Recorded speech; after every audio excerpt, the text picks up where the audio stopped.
नमस्कार, current affairs bye सर्विका में आपका स्वागत है।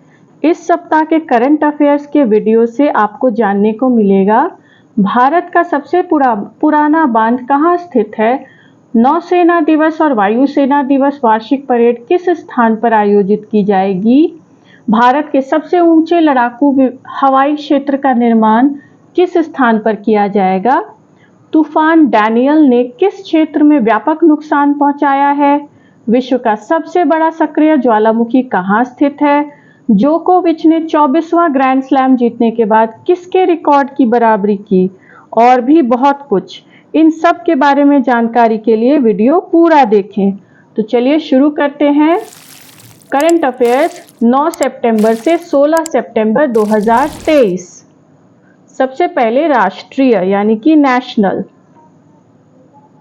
भारत की राष्ट्रपति श्रीमती द्रौपदी मुर्मू ने 13 सितंबर को राजभवन गांधीनगर से आयुष्मान भव अभियान का वर्चुअल शुभारंभ किया। आयुष्मान भव अभियान केंद्रीय स्वास्थ्य और परिवार कल्याण मंत्रालय की एक व्यापक राष्ट्रव्यापी स्वास्थ्य सेवा पहल है, जिसका उद्देश्य देश के हर गांव और शहर तक पहुंचने वाली स्वास्थ्य सेवाओं को संपूर्ण कवरेज प्रदान करना है। यह अभियान 17 सितंबर से 2 अक्टूबर 2023 तक सेवा पखवाड़ा के दौरान लागू किया जाएगा। उपराष्ट्रपति जगदीप धनखड़ ने 14 सितंबर को जयपुर में बांध सुरक्षा पर अंतर्राष्ट्रीय सम्मेलन का उद्घाटन किया। इस सम्मेलन में पूरे देश और लगभग 15 देशों के विशेषज्ञों ने भाग लिया। केंद्रीय जल शक्ति मंत्री गजेंद्र सिंह शेखावत ने सम्मेलन से पहले मालवीय राष्ट्रीय तकनीकी संस्थान जयपुर में राष्ट्रीय भूकंप सुरक्षा केंद्र का उद्घाटन किया। जल शक्ति मंत्रालय के अनुसार भारत में 6000 से अधिक बांध हैं और बड़े बांधों के मामले में देश विश्व स्तर पर तीसरे स्थान पर है। इनमें से लगभग 80% बांध 25 वर्ष से अधिक पुराने हैं। बांध सुरक्षा पर इस अंतर्राष्ट्रीय सम्मेलन का उद्देश्य विशेषज्ञों को बांध सुरक्षा और प्रबंधन में अत्याधुनिक विषयों पर विचार विमर्श करने के लिए एक प्रमुख मंच प्रदान करना है। कल्लनई बांध, जिसे ग्रैंड एनीकट के रूप में भी जाना जाता है, भारत का सबसे पुराना बांध है और दुनिया का चौथा सबसे पुराना बांध है।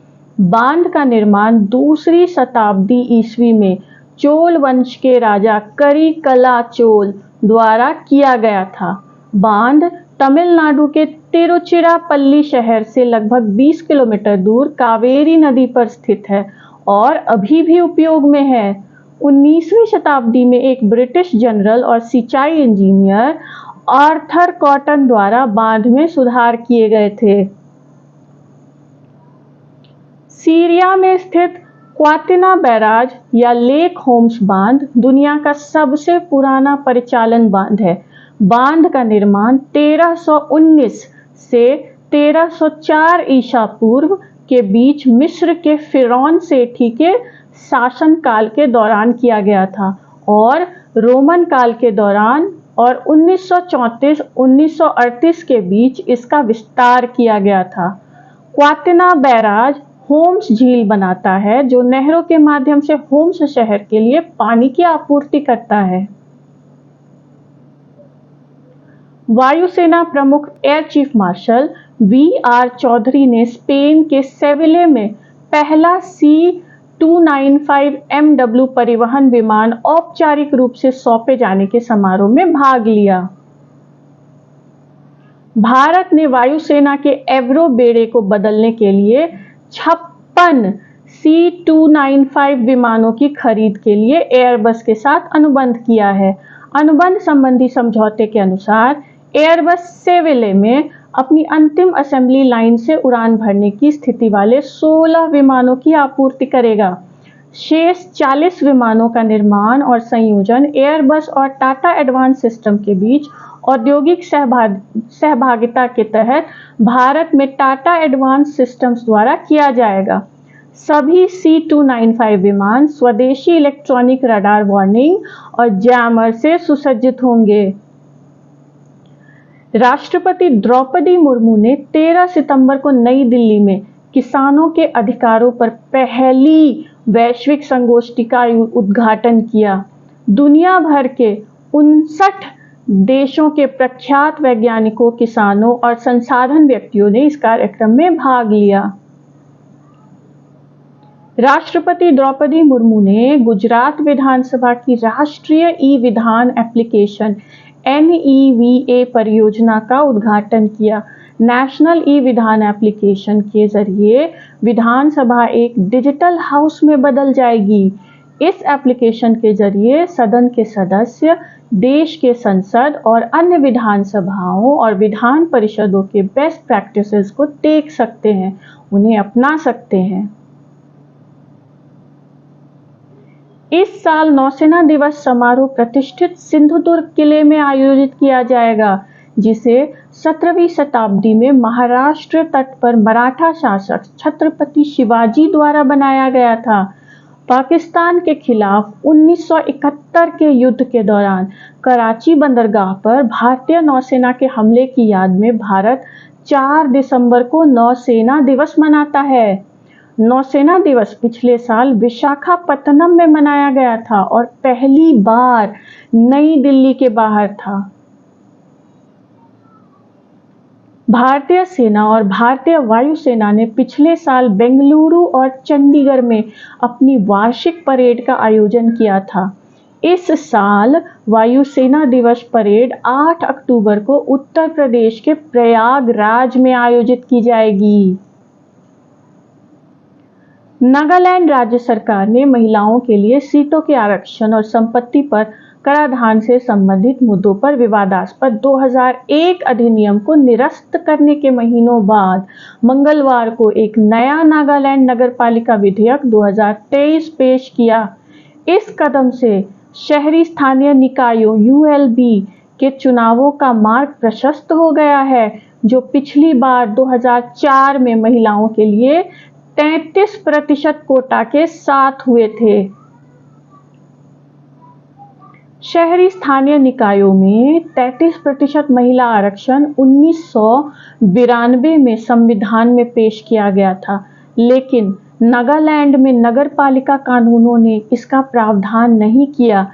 इसे 2006 में जोड़ा गया था और तब से आदिवासी समूहों ने यह कहते हुए इसके कार्यान्वयन पर आपत्ति जताई है कि प्रावधान नागा आदिवासी प्रथागत कानूनों के अनुरूप नहीं है।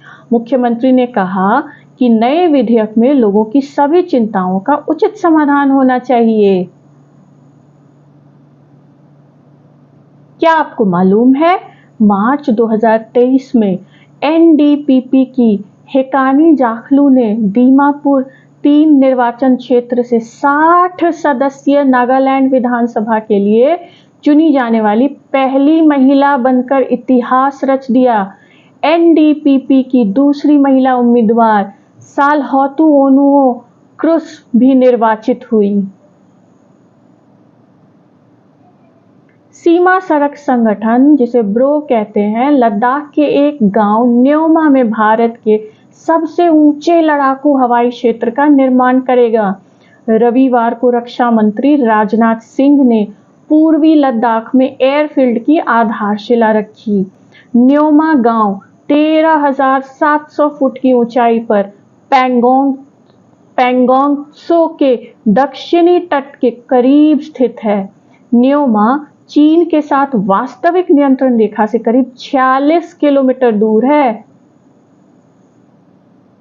क्या आपको मालूम है, भारतीय सेना की 117 इंजीनियर रेजिमेंट की कैप्टन सुरभि जखमोला जनवरी 2023 में प्रोजेक्ट दानतक भूटान के हिस्से के रूप में सीमा सड़क संगठन में विदेशी असाइनमेंट पर तैनात होने वाली पहली महिला अधिकारी बनी। पंजाब के मुख्यमंत्री भगवंत सिंह मान ने फिरोजपुर में साड़ागढ़ी स्मारक की आधारशिला रखी और अधिकारियों को अगले 6 महीने के भीतर इसे पूरा करने का निर्देश दिया। करीब 126 साल पहले 12 सितंबर 1897 को ब्रिटिश भारतीय सेना की 36वीं सिख रेजिमेंट के 21 बहादुर जवानों ने करीब 10,000 अफगानी कबायलियों के खिलाफ लड़ते हुए अपनी शहादत दी थी। 36वीं सिख रेजिमेंट को अब भारतीय सेना की चौथी सिख रेजिमेंट के रूप में जाना जाता है।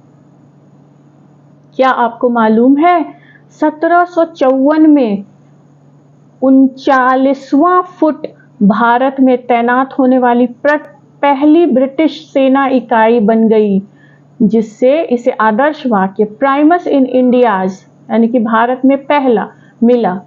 इस इकाई ने प्लासी की लड़ाई जो 1757 में लड़ी गई थी, जिसके लिए इसे युद्ध सम्मान मिला और यह सम्मान प्राप्त करने वाली एकमात्र ब्रिटिश सेना इकाई थी। कचरे से धन के विषय पर काम करते हुए पटना नगर निगम बिहार ने हाल ही में स्थापित सामग्री वसूली सुविधा MRF में आम लोगों के लिए कचरे के लिए नकद योजना शुरू की। अत्याधुनिक सामग्री रिकवरी सुविधा में प्रतिदिन 2 टन सूखा कचरा और 1.5 टन गीला कचरा संसाधित करने की क्षमता है। इसे पिंक MRF नाम दिया गया है क्योंकि यह महिला श्रमिकों द्वारा चलाया जाता है। MRF की स्थापना पटना नगर निगम द्वारा पर्यावरण, वन और जलवायु मंत्रालय, जर्मन संस्था GIZ की मदद से की गई है। हरियाणा सरकार ने प्रसिद्ध फिल्म अभिनेत्री मीता वशिष्ठ को हरियाणा फिल्म और मनोरंजन नीति गवर्निंग काउंसिल के अध्यक्ष के रूप में नियुक्त किया। सम्मानित निर्देशक, निर्माता और अभिनेता सतीश कौशिक के असामयिक निधन के कारण अध्यक्ष पद रिक्त हो गया था, जिन्हें शुरू में गवर्निंग काउंसिल के पहले अध्यक्ष के रूप में नियुक्त किया गया था। अब अंतरराष्ट्रीय यानी कि इंटरनेशनल।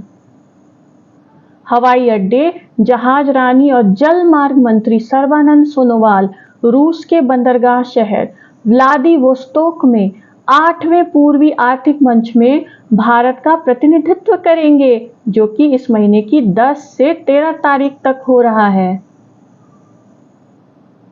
अपनी यात्रा के दौरान मंत्री रूसी सुदूर पूर्व और आर्कटिक विकास मंत्री अलेक्सी चेकुनकोव और परिवहन मंत्री विताली सवेलेव अमांग से मुलाकात करेंगे।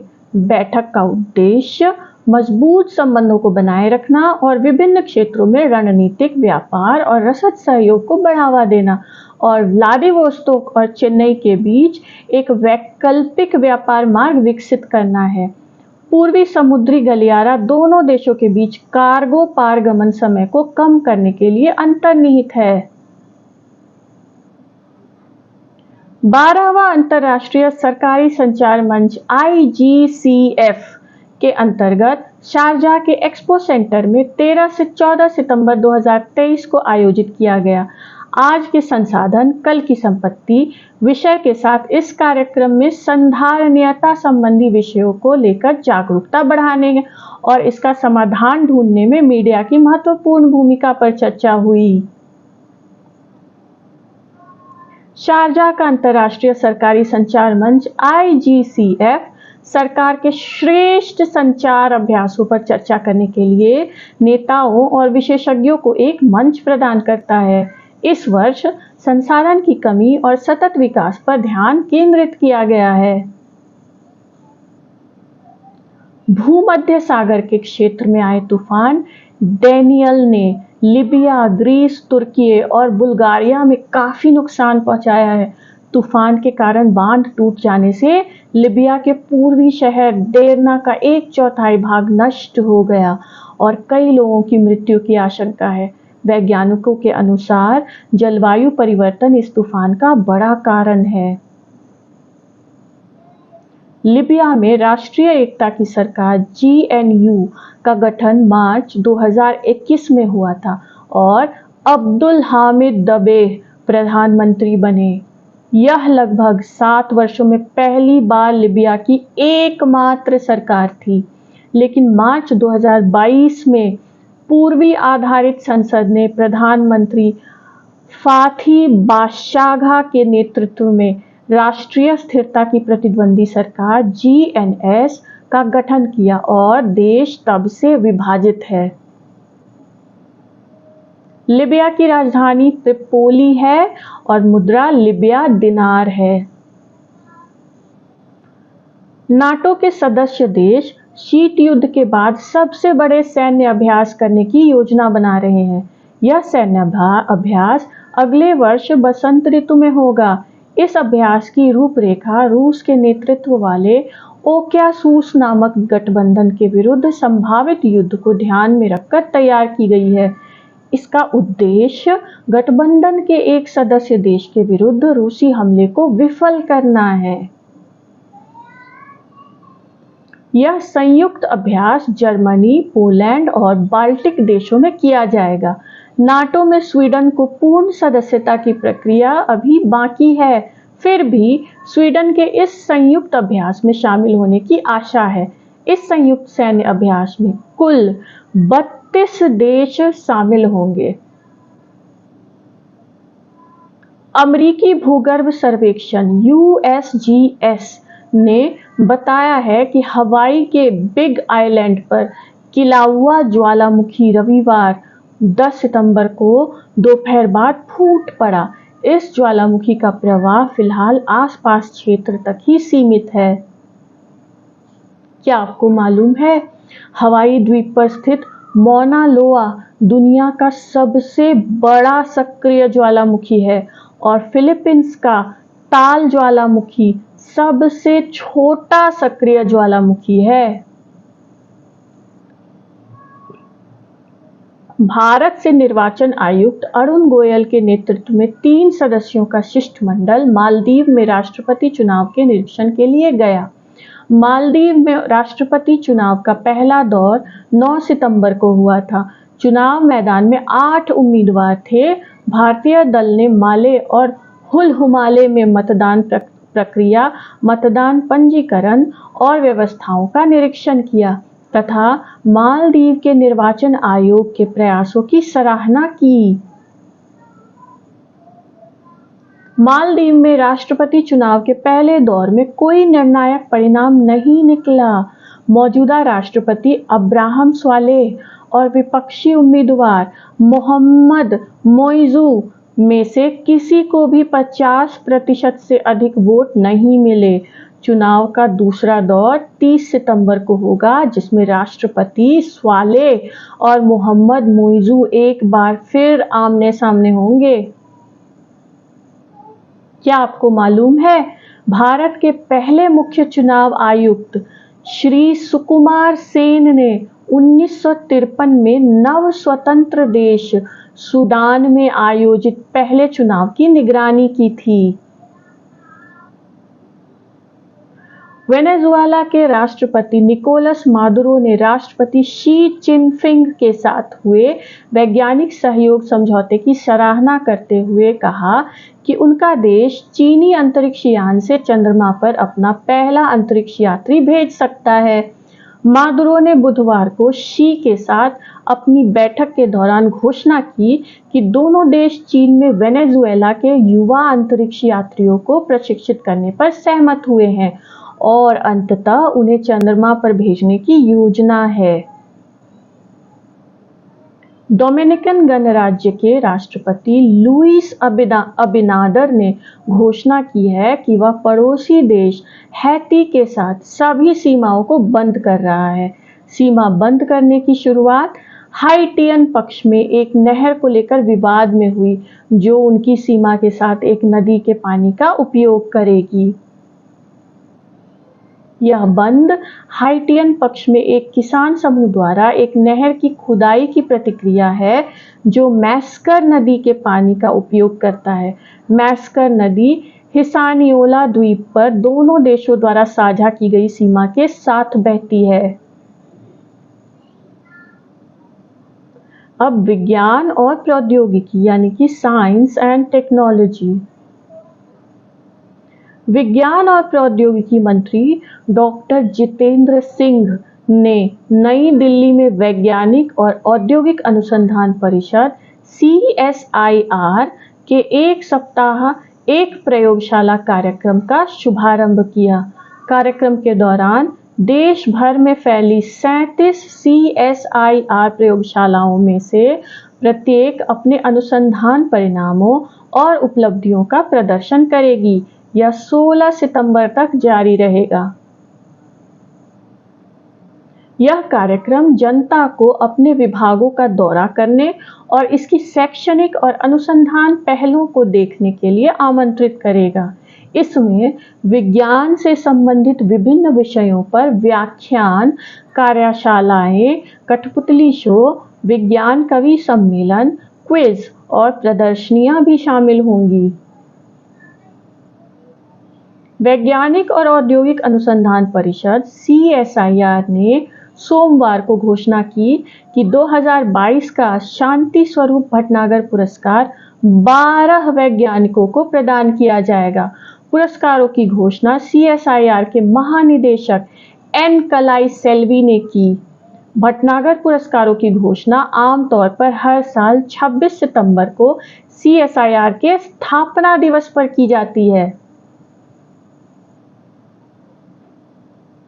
भारत के प्रमुख अनुसंधान निकाय के पहले महानिदेशक के नाम पर पुरस्कार 7 वैज्ञानिक क्षेत्रों जीव विज्ञान, रसायन विज्ञान, गणित, भौतिकी, चिकित्सा, इंजीनियरिंग और पृथ्वी, वायुमंडल, महासागर और ग्रह विज्ञान में दिए जाते हैं। 45 वर्ष से कम आयु के वैज्ञानिकों को उनके संबंधित क्षेत्रों में उनके योगदान के लिए चुना जाता है और पुरस्कारों से सम्मानित किया जाता है, जिसमें 5 लाख रुपए का नकद पुरस्कार शामिल है।